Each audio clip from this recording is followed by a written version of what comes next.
Ya, halo pemirsa, apa kabar Anda hari ini? Langsung dari studio IDX Channel Jakarta, saya Prasetyo Wibowo kembali hadir dalam Market Review, program yang mengupas isu-isu yang menjadi penggerak ekonomi di Indonesia. Live streaming kami bisa Anda saksikan juga di idxchannel.com. Dan langsung saja kita mulai Market Review selengkapnya.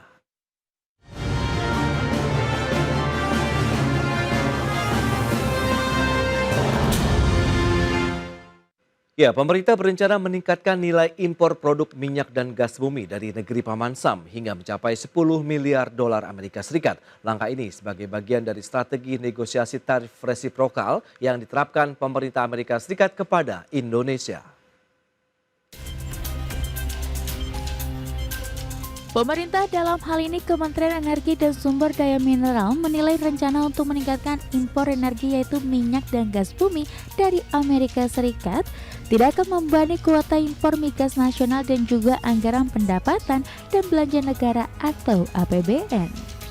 Sebab upaya peningkatan impor migas tersebut merupakan bagian dari strategi pemerintah dalam pemrosesan negosiasi kebijakan tarif resiprokal yang diterapkan Amerika Serikat untuk Indonesia, di mana bea masuk Indonesia naik menjadi 32%.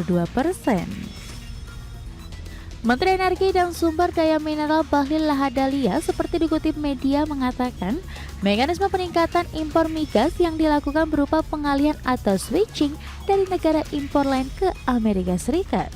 Selain itu, Indonesia juga tidak memiliki perjanjian yang mengikat dengan negara-negara mitra dagang lainnya. Bahlil menambahkan saat ini Indonesia mengimpor liquefied petroleum gas atau LPG sebanyak 54% dari Amerika Serikat. Untuk itu, pemerintah menargetkan untuk meningkatkan persentase tersebut menjadi sekitar 80 hingga 85%. Sedangkan impor minyak mentah atau crude oil akan ditingkatkan menjadi lebih dari 40%. Dari Jakarta, tim liputan IDX Channel. Ya, pemirsa, untuk membahas tema kita kali ini, Indonesia akan mengimpor migas dari Amerika Serikat hingga 10 miliar dolar Amerika Serikat. Kita sudah tersambung melalui Zoom bersama dengan Mas Mose Rizal, Ketua Komite Investasi Asper Migas. Halo Mas Mose, apa kabar? Halo Mas Pras. Kabar baik, terima kasih sudah diundang. Baik, terima kasih juga atas waktu yang disempatkan, dan sebelum membahas lebih jauh ini review dari Asper Migas. Bagaimana terkait dengan realisasi lifting minyak dan gas bumi paling tidak di sepanjang kuartal 1 tahun 2025 ini. Silakan Mas Mose. Ya, kalau dibilang apakah kita akan mencapai target tahun ini, itu masih too early ya to say. Oke. Karena kita masih bulan April ya. Memang produksi minyak kita, khususnya minyak itu sudah naik di atas 600 barel, tapi tahun lalu pun seperti itu terus jatuh lagi. Jadi kita akan melihat rata-rata ya per tahun ya. Oke. Tahun lalu itu 580.000 barel per hari rata-ratanya, ya kita berharap bisa naik sampai di atas 600.000. Tapi itu juga masih too early untuk kita bisa lihat apakah tercapai apa tidak ya, karena masih bulan April. Performance itu naik turun sepanjang tahun, jadi ya kita lihat saja nanti pada akhir tahun.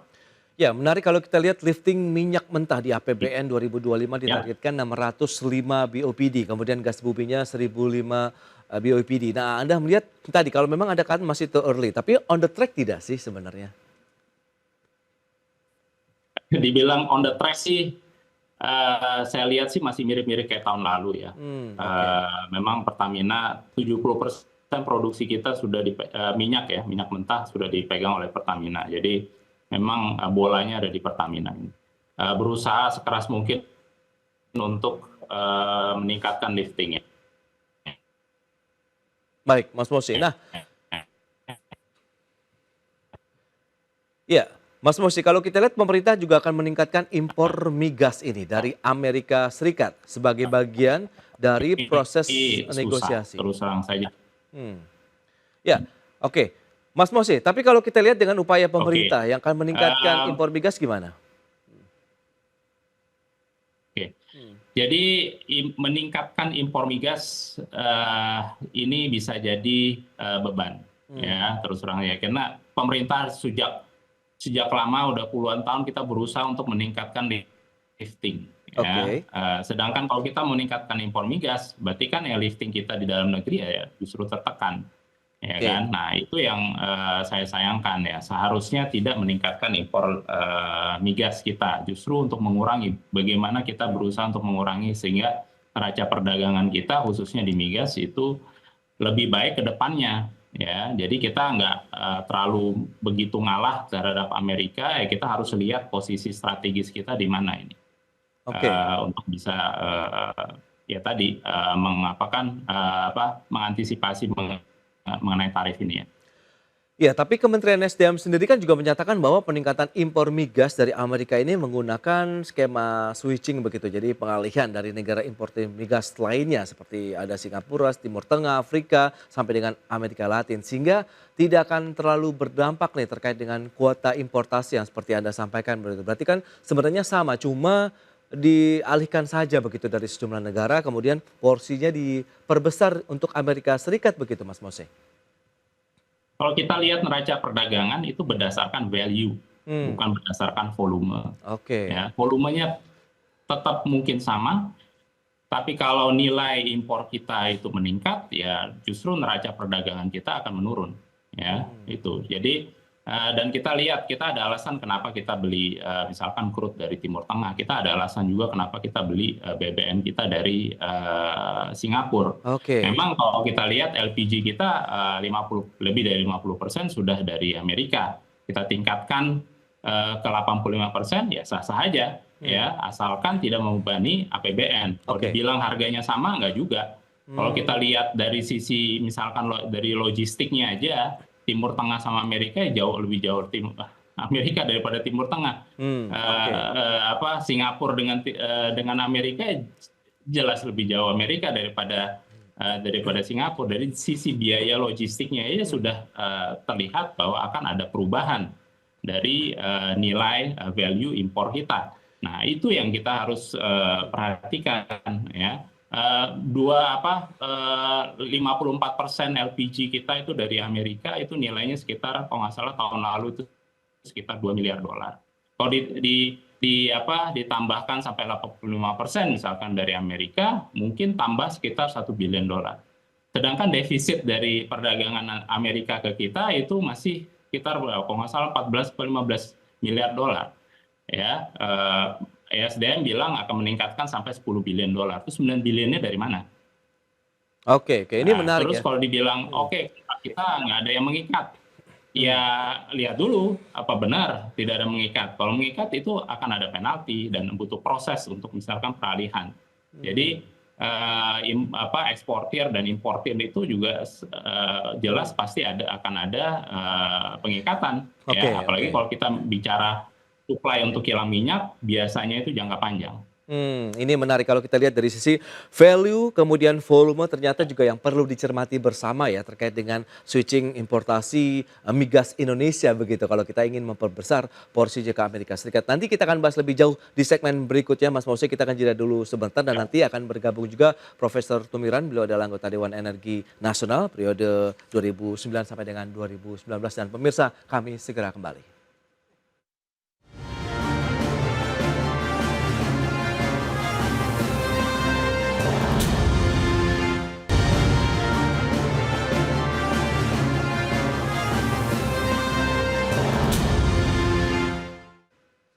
Ya, terima kasih Anda masih bergabung bersama kami dalam Market Review dan pemirsa berikut ini kami sampaikan data untuk Anda terkait dengan bagaimana sih impor migas dari Amerika ke Indonesia.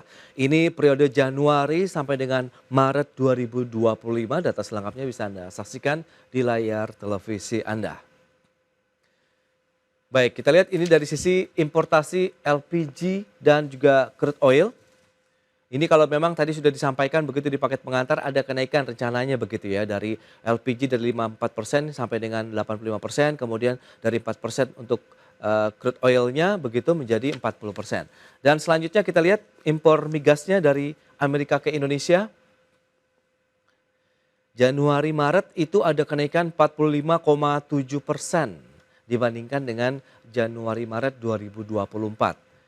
Kemudian selanjutnya kinerja importasi migas Amerika ke Indonesia dari tahun 2020 juga kita akan cermati bersama sampai dengan Maret 2025 ini. ini dia fluktuasi ataupun pergerakan dari importasi migas Amerika ke Indonesia, data dari BPS. Januari, Maret baru menyentuh sekitar 0,8 miliar dolar Amerika Serikat. Itu dia beberapa data yang sudah kami sampaikan pemirsa, dan kita akan lanjutkan kembali perbincangan bersama dengan Mas Moshe Rizal, Ketua Komite Investasi Ekspor Migas. Kemudian sudah bergabung juga Profesor Tumiran, anggota Dewan Energi Nasional periode 2009-2019. Halo Prof. Tumiran, apa kabar? Alhamdulillah, sehat-sehat, Baik, Mas. terima Ya, kasih juga Alhamdulillah. atas Makasih waktu yang diundang lagi nih. baik. Nah, Prof, Ada kesempatan tadi yang menyenangkan ya. ya Menyenangkan dan tidak menyenangkan tentu ya. itu dia. Tadi sudah disampaikan dan dibahas begitu terkait dengan wacana pemerintah untuk melakukan switching begitu importasi produk migas ya, dari sejumlah negara, kemudian memperbesar porsinya nih ke Amerika Serikat. Nah, dari pandangan Prof. Tumiran sendiri bagaimana nih? Silakan Prof. Ya, kalau switching impor itu sebenarnya kan pengalihan devisa kita ya yang akan keluar gitu. Tapi yang harus diperhatikan kalau bisa misalnya dapat diskon karena Amerika memerlukan ekspor itu mungkin lebih positif ya. Saya yakin nanti misalnya sektor transportasi juga akan berpengaruh karena ngambilnya jauh, selama ini kan kita bisa memilih untuk mengefisiensikan transportasi gitu. Tentu juga harapan kita di sini bahwa upaya impor untuk balancing devisa perdagangan dengan US melalui sektor migas itu juga harus ada kompensasi sektor-sektor lain kalau bisa pajak yang diterapkan oleh Amerika misalnya terhadap tekstil kita ya jangan seperti yang sekarang yang diterapkan sampai di atas 40 atau 47% ya. Jadi harus ada balance negosiasi lah gitu. Ini perlu juga, tetapi dengan kejadian ini yang lebih penting adalah bagaimana upaya-upaya kita mampu memandirikan apa-apa yang kita peroleh melalui impor sehingga barang-barang kebutuhan dalam negeri itu bisa dipenuhi dari dalam, Mas. Jadi Oke. dampak ini sebenarnya harus memberikan suatu stimulan untuk akselerasi kemampuan kita di dalam negeri di berbagai sektor itu. Nah, kalau kita bicara mengenai yang sempat disinggung juga Mas Moshe Rizal begitu dari Ekspor Migas terkait dengan biaya logistik, apakah ini memang menjadi suatu hal yang perlu kita cermati bersama begitu? Mengingat apakah nanti biaya justru akan membengkak kah atau bagaimana kalau pandangan Anda nih Prof? Sehingga ini juga perlu disiasati. Ya, itu perlu disiasati seperti saya singgung tadi ya, sektor transportasi ya. Ya, Kalau dari Amerika mungkin lebih jauh, pasti harga sewa kapal biasanya per jarak ya atau per waktu itu akan ada hitungan-hitungan. Ini harus dihitung, jangan sampai menaikkan apa biaya jual di dalam negeri menjadi lebih mahal. Nanti dampaknya apa? Subsidi negara juga bisa meningkat. Ini harus oke. dipertimbangkan ulang gitu. Jadi harus betul-betul dihitung dari aspek kepentingan bisnis, aspek security pasokan kita, juga aspek berpengaruh nggak kalau misalnya harga naik itu terhadap inflasi di dalam gitu. Jadi harus Oke. betul-betul dihitung lah oleh Pertamina atau oleh pemerintah khususnya ISDM di dalam pengambilan keputusan ini, Mas. Baik Prof. Nah, Mas Moshe, tadi BPS juga mencatat per Maret 2025 ini nilai impor migasnya naik 9,07% secara bulanan begitu ya, menjadi 3,13 miliar dolar dibandingkan dengan Februari 2025 sebesar 2,87 miliar dolar. Tapi kalau kita lihat secara tahunan atau year on year-nya justru turun nih 5,98%. Nah, kalau kita kaitkan dengan lifting migas nasional sendiri, bagaimana Anda melihatnya begitu? Apakah memang penurunan secara tahunan ini karena kita sudah terkompensasi dengan kemampuan produksi migas kita yang bertambahkah atau bagaimana nih Mas Moshe? Ya, jadi substansial ya. Jadi istilah masalah di migas, sektor migas khususnya di hulu itu sudah lama. Kita sudah puluhan tahun kita bahas ini sejak Undang-Undang Migas keluar 2001 itu sudah kita lihat banyak masalah sekali. Oke. Dan yang kita tunggu adalah Undang-Undang Migas yang baru. Ya. Masalah kapasitas domestik itu juga saya setuju dengan Pak Prof. Tumiran, setuju sekali harus ditingkatkan bukan justru dipangkas. Jadi masalah TKDN itu harusnya diperkuat, diperbaiki, bukan justru dihilangkan. Nah, kemandirian energi itu juga harus perlu ditingkatkan. Ada dua hal ya, kalau kita bicara tarif ya, kan kita kalau dari Donald Trump ini kan bicara gap neraca perdagangan, jadi bukan masalah tarif kita ke Amerika, tapi gapnya itu besar. Nah, ada dua hal gimana cara kita menurunkan gap tersebut. Satu adalah meningkatkan impor, kedua adalah kita mengurangi ekspor kita. Ya, jadi itu dua hal itu harus dikerjakan oleh pemerintah dan satu adalah jangka pendek, salah satunya lagi adalah jangka panjang. Jadi bagaimana kita menilai ekspor kita, bukan kita menutup pabrik-pabrik kita, tapi kita mencari, pemerintah juga harus membantu mencari alternatif diversifikasi pasar untuk produk-produk kita. Ya. Oke. Nah, di satu sisi migas ini juga kita harus lihat, tadi kita pertimbangkan masalah kapasitas Indonesia ini untuk meningkatkan minyak kita bagaimana. Kok kita malah justru turun terus produksinya. Nah, Oke. kita harus lihat substansial masalah kita tuh di mana sebenarnya. Banyak sekali isu. Tahun lalu Pak Luhut sudah menyampaikan ada 11 katanya. Nah, itu 11 itu udah kita belasan tahun kita bahas, terus terang saja. Masalah isu, dan di luar dari situ kita ada juga masalah isu nasionalisasi. Misalkan investor sudah mulai keluar dari investor besar ya, mulai keluar dari Indonesia. Kenapa? Karena ada isu nasionalisasi aset ya, kita lihat di Mahakam, kita lihat di Rokan dan lain sebagainya. Exxon ini going to be the next. Nah, itu yang kita khawatirkan. Nah, ini semua kan menjadi beban bagi negara. Sebelum Pertamina mengambil alih Mahakam, saya sudah sampaikan Pertamina itu butuh partner. Nah, partner yang paling tepat untuk blok Mahakam adalah Total. Begitu juga di Rokan, Pertamina butuh partner untuk bisa secara efektif meningkatkan produksi. Partner yang paling tepat bagi Pertamina di blok Rokan adalah Chevron.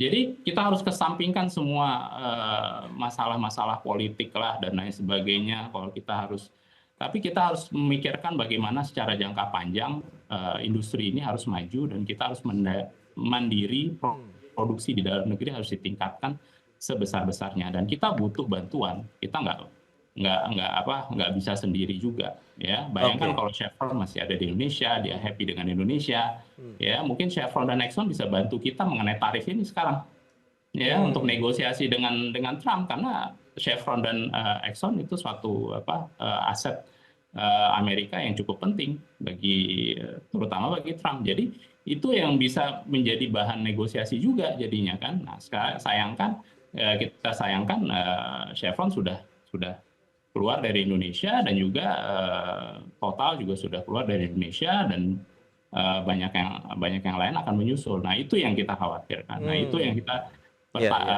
pemerintah harus bisa antisipasi dan bisa melihat bagaimana cara mitigasinya.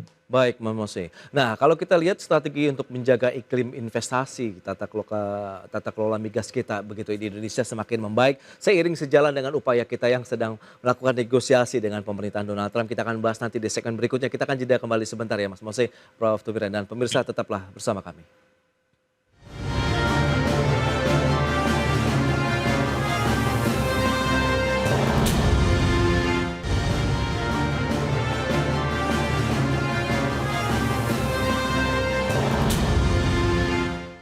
Ya, kita lanjutkan kembali perbincangan bersama dengan Profesor Tumiran, anggota Dewan Energi Nasional periode 2009-2019, kemudian Mas Mose Rizal, Ketua Komite Investasi Aspermigas. Nah, Prof. Tumiran, kalau kita cermati dengan beberapa kendala yang mungkin bisa dikatakan kendala klasik lah kalau Mas Mose bilang begitu. Nah, ini bagaimana strategi yang mungkin harus segera dilakukan begitu, bersamaan juga dengan sambil kita ya mencoba negosiasi juga nih dengan pemerintah Amerika Serikat sehingga bisa seiring sejalan begitu untuk menjaga sektor migas nasional kita tetap bertumbuh begitu, Prof. Ya, jadi saya sepakat dengan yang disampaikan Pak Rizal tadi, Pak ya, bahwa upaya menaikkan lifting itu harus dilakukan gitu. Sejak saya di DEN, upaya mendorong itu kan kita lakukan gitu. Tapi faktanya yang terjadi adalah penurunan lifting gitu. Jadi ada satu hal selain teknologi ya, selain misalnya yang disebut Pak Rizal tadi, kolaborasi kerjasama tadi dengan perusahaan-perusahaan Amerika yang telah ditutup putus gitu, adalah masalah resiko investasi. Ini banyak para pengambil keputusannya misalnya di SKK Migas maupun di Pertamina itu selalu nggak berani ngambil resiko untuk keperluan eksplorasi ya. Ini payung hukum untuk itu kan harus dikuatkan karena eksplorasi itu kan boleh dibilang resikonya potensi gagal itu sangat tinggi. Berhasil dan gagal itu kita nggak bisa 50-50 atau 30%. Bagaimana payung hukum regulasi ini gini untuk mengatasi supaya ada keberanian pengambilan keputusan untuk melakukan eksplorasi. Karena kalau nggak dilakukan eksplorasi, pasti kita nggak akan bisa menemukan cadangan-cadangan baru di Republik gitu. Jadi resiko-resiko ini harus ada pengambilan keputusan yang tegas, payung hukum, tetapi juga celah untuk apa namanya berspekulasi itu harus diminimisasi gitu ya. Jadi memang harus ada teknologi awal yang meyakini bahwa potensi di bawah tanah itu sekian persen ada cadangan minyak, sekian Oke. persen ada gas, itu memang perlu seismik yang akurat, itu perlu teknologi. Apakah teknologi-teknologi itu sudah secara baik dikuasai oleh SKK Migas ataupun oleh Pertamina? Ini harus Oke. yang paling tahu adalah teman-teman di SKK Migas dan di Pertamina sendiri untuk meyakini itu, untuk mengambil keputusan melakukan langkah eksplorasi. Itu Mas, saya kira Baik, Mas. Prof. Tumiran. Nah, Mas Mosi, lantas bagaimana strategi dari Aspir Migas sendiri begitu untuk bisa menjaga lifting migas kita tetap on the track begitu sesuai dengan target APBN di tahun 2025. Kemudian bagaimana memanfaatkan kondisi yang ada saat ini di mana kan juga pemerintah kan merelaksasi importasi produk-produk. Kemudian kita bicara mengenai teknologi di sektor migas yang bisa dimanfaatkan misalnya. Ya, jadi saya setuju dengan Prof. Tumiran. Eksplorasi resiko, ya resiko eksplorasi itu resiko tinggi. Itulah kenapa tadi saya sampaikan Pertamina nggak bisa sendiri. Ya, pengambilan keputusan memang banyak mengalami resiko-resiko. Kita lihat aja, semua apapun Pertamina yang mengambil keputusan itu selalu harus berhati-hati. Kenapa? Bisa aja nanti berapa tahun kemudian dijadikan masalah, either sama kejaksaan atau KPK atau BPK dan lain sebagainya. Makanya mereka akhirnya jadi susah bergerak Oke. dan susah mau mengambil resiko. Nah, salah satu caranya adalah bagaimana mitigasi mengurangi resiko itu beban kepada pemerintah dan Pertamina ya dengan adanya partner yang kuat, partner yang bisa mengambil sebagian besar dari resiko tersebut. Nah, itu yang kita perlu push juga. Jadi di satu sisi memang perlu ada reformasi di SKK Migas dan kementerian untuk bagaimana nge-push pengambilan keputusan agar lebih cepat dan bisa lebih berani. Ya, di satu sisi kita juga bantu pemerintah dan Pertamina bagaimana untuk mengurangi resiko tersebut, Ya. ya agar mereka bisa lebih enak nih tanda tangan. Ya, Pertamina kayak misalkan sudah banyak inisiatif di mana ada program strategic alliance dan lain sebagainya, no fear no pay, di mana mereka mengambil, tapi itu semua program-program yang sifatnya kecil, nih harus yang lebih masif. Jadi Pertamina tidak hanya butuh strategic alliance, tapi butuh juga partner PI yang masuk ke dalam bloknya secara besar, secara kuat. Iya. Untuk bisa tadi mengurangi resiko beban bagi Pertamina dan juga mengurangi beban kapital bagi Pertamina. Capital and risk, itu yang selalu saya sampaikan. Nah, semua keputusan itu ada di situ. Nah, itu yang kita harus tekankan dan bagaimana kita meningkatkan iklim investasi. Ujung-ujungnya semua duit kok. Teknologi yang bagus ya ujungnya pasti lebih mahal dibandingin teknologi yang biasa-biasa aja kan. Jadi bagaimana teknologi yang lebih mahal itu juga beresiko lebih tinggi. Nah, hal-hal seperti itu harus dimitigasi. Nah, bagaimana kita meningkatkan iklim investasi ini ya menjadi lebih baik dan lebih kita ini kalah dengan negara tetangga kita loh, Malaysia, Vietnam, ya, padahal mereka cadangannya jauh lebih kecil daripada kita. Nah, itu yang kita harus lihat. Sedangkan potensi kita ini luar biasa masih banyak. Terus terang ya. Baik. Nah, lantas kalau misalnya kita bicara mengenai konkret begitu, yang segera ingin terwujud begitu ya Mas Mose, itu di bagian yang mananya dan apakah juga ini menjadi concern dari pemerintah juga begitu? Karena kan kita juga ingin membangun kemandirian energi nasional.